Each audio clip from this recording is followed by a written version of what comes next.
guys ready? Jerome, favorite color? Blue. Marlo, favorite time of the day? Hapon, Jerome, favorite drink?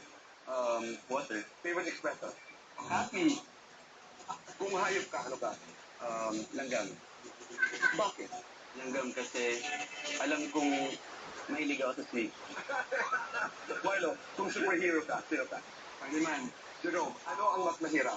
Manligaw o makipaghiwalay? Makipaghiwalay. Same question. Manligaw, makipaghiwalay. I know. Manligaw. Talaga? Marlo, kanino ka masagmana? Mama o papa?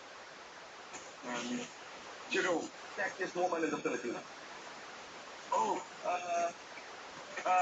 Electric na? Sexiest woman in the Philippines. Solid.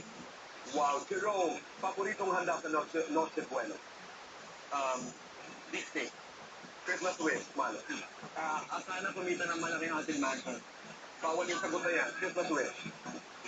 PS4. Marlo, favorite Christmas carol, Christmas song, sing a few lines.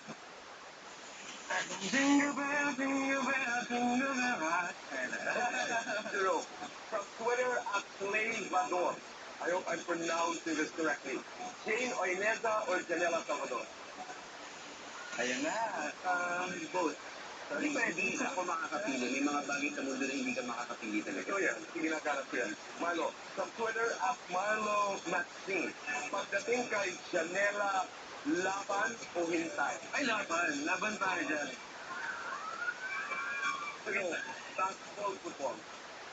Basketball. Marlo, singing or dancing? Singing. Jerome, hot or cold? Cold. Marlo, park or mall? Mall. Jerome, text or call? Call. Facebook, Instagram. Instagram, sinigang bulalo. Sinigang. Marlo, halo-halo, banana split. Halo-halo po. Maraming salamat. Maraming salamat. Merry Christmas. Merry Christmas. And, syempre po, this coming Saturday po, pupunta po kami ng Castro Market Mansion sa Cebu po, Gaetano Mall, and sa Sunday, kami sa Nabaliches. SM Nabaliches po. Merry Christmas. Merry Christmas po. Merry Christmas sa aking mga kaibigan, boys of La Candela, sa Barangay. Susan Pop, Pure Gold, Mark Can. And of course, pelikula din po namin, All You Need Is Pag-ibig. Kung saan kasama ko po si Chris Aquino, Terry Krause, marami pang iba. Take care of each other. Be happy, healthy, and wealthy. Be the best.